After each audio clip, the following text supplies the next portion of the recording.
بسم اللہ الرحمن الرحیم۔ السلام علیکم ناظرین، کسی بھی انسان کے حقیقی کردار کو جاننے کے لیے دین اسلام ہمیں بڑی واضح تعلیمات دیتا ہے۔ یعنی منافق کی پہچان کے لیے 3 بڑی نشانیاں ہیں۔ وعدہ کرے تو پورا نہ کرے، جب بولے تو جھوٹ بولے، اگر امین بنایا جائے تو خیانت کرے۔ اور اسی طرح سے ایک اعلیٰ کردار کے انسان کی پہچان کی بھی بڑی اچھی 3 نشانیاں ہیں۔ ایک یہ کہ انسان خود کو اپنی آنکھ سے دیکھے اور اپنا موازنہ کرے، اپنا محاسبہ کرے۔ دوسرا، وہ خود کو دوسرے کی آنکھ سے دیکھیں کہ دوسرے لوگ انہیں کس طرح سے دیکھتے ہیں۔ تیسرا، وہ خود کو اللہ کی نگاہ سے دیکھنے کی کوشش کرے کہ آخرت میں اس کا انجام کیا ہوگا۔ اور یہی نشانیاں ہمیں نبی کریم صلی اللہ علیہ وسلم کی ایک دعا میں بھی ملتی ہیں۔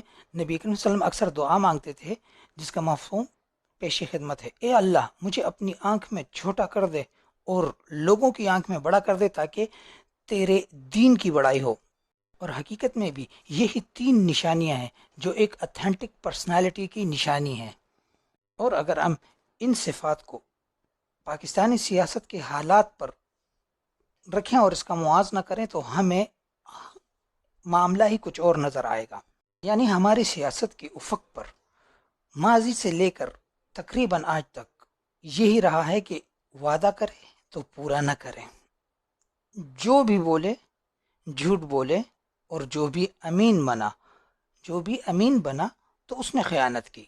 کیا یہ ایک بااخلاق انسان کی نشانیاں ہو سکتی ہیں؟ ہمیں اس پر غور کرنا چاہیے۔ اس کے بعد ہم اس دوسرے 3 کے سیٹ پہ آتے ہیں کہ خود کو اپنی نظر میں تولے، اپنی نظر سے دیکھے۔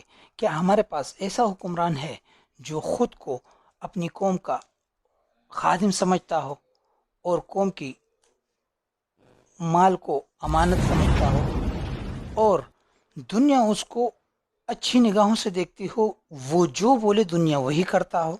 تو اس سے یہ اندازہ لگانا بھی مشکل نہیں ہوگا کہ اللہ تعالیٰ یوم قیامت پر اس کے معاملات کے مطابق ان سے پیش آئیں گے۔ چلیے یہ باتیں ہم آپ پر چھوڑتے ہیں، آپ سوچیں اور اس کے جواب نیچے کمنٹ سیکشن میں ضرور دینا۔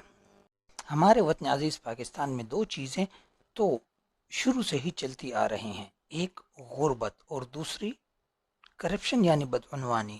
اگر ہم یہ کہیں کہ 1951 سے لے کر آج تک ہمیں جو بھی لیڈر ملا اس نے اپنی حیثیت کے مطابق پاکستان کو نقصان پہنچایا اور عوام کی دولت کو لوٹا، اور پھر اللہ کی طرف سے ایک اور نئی آزمائش آتی ہے جو ایک وبا ہے، کورونا، جس کا توڑ ڈھونڈنے کے لیے دنیا بھر کے سائنسدان سر توڑ کوشش کر رہے ہیں کہ کسی نہ کسی طرح اس کا توڑ مل جائے۔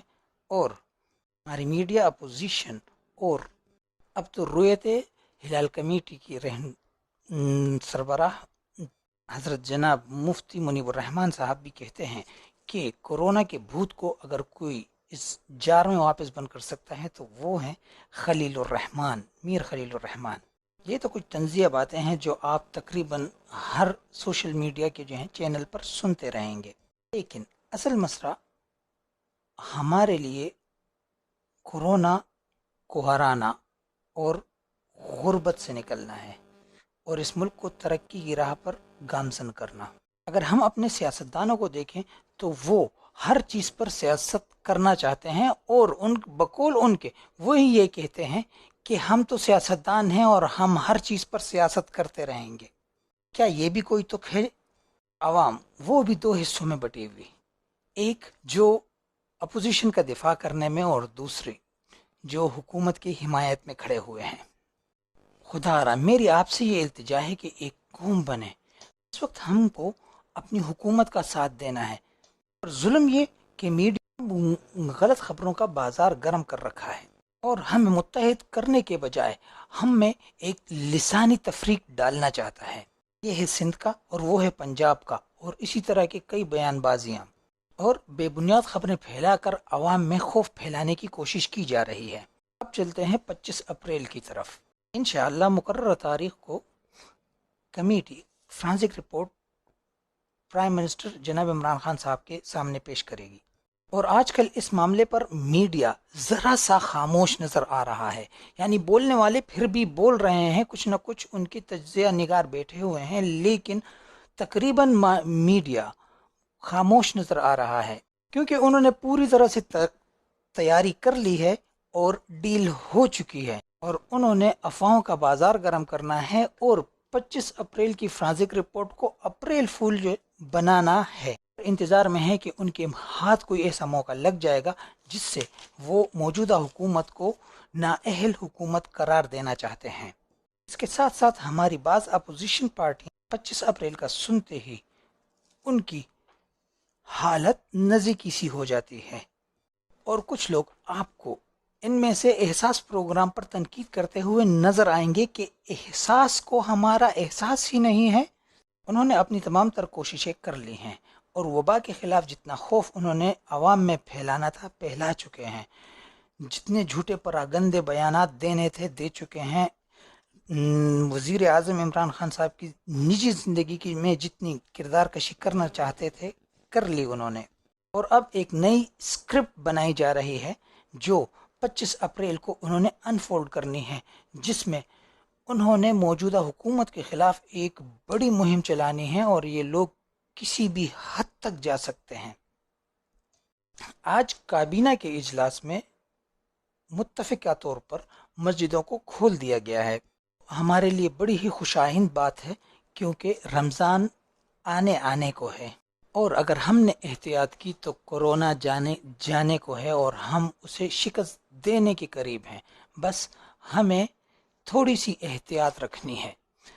اس کے ساتھ ساتھ کورونا جو ہمیں ایک نیچرلی ٹریننگ دیتا جا رہا ہے، ہمیں ایک تنظیم سازی اور نظم و نسق کے اندر رہنے کی ایک ٹریننگ دے رہا ہے۔ ہمیں ہمیشہ ہاتھ صاف رکھنے ہیں، اگر ہم باوضو رہیں وہ سب سے اچھا ہے ہمارے لیے۔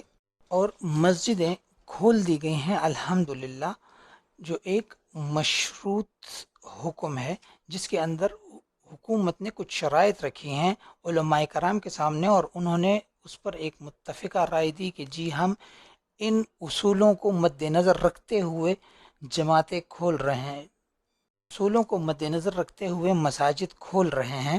رمضان المبارک کے مہینے میں روزے رکھیے، افطار کریں، عبادت کریں، لیکن اس کے ساتھ ساتھ اپنے پڑوسیوں کا بھی خاص خیال رکھیں، اور دعاؤں میں ہمیں بھی یاد رکھا کریں۔ قدر ہو سکے زیادہ سے زیادہ وقت گھر میں گزاریں، اپنی صحت اور پڑوسیوں کی بھوک کا خیال رکھیں۔ دوستو، اگر یہ ویڈیو پسند آئی ہو تو چینل کو سبسکرائب، ویڈیو کو لائک اور شیئر ضرور کریں۔ والسلام۔